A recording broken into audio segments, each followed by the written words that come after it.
The Meghalaya government today evaluated the performance of government hospitals in the state, and detailed discussions were held on how to further improve the services. The meeting also was attended by Chief Minister Conrad Sangma. Speaking to reporters after the meeting, Health Minister Ampreen Lingdor said that the most critical requirement in the government is the use of human resources. The Chief Minister was informed about the shortfall of nurses, paramedical staff.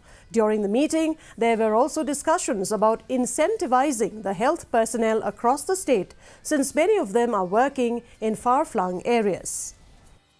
It was decided today that amongst the most critical requirements in all of these hospitals was the HR.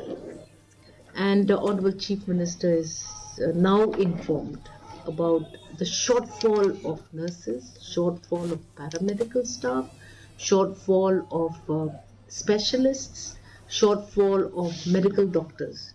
This evaluation was done with the purpose to ensure that we are able to track the performance of all of our hospitals. We will await for another interaction with the Honorable Chief Minister to see what are the other areas and what are the financial inputs that government will be taking to ensure that our health system improves substantially.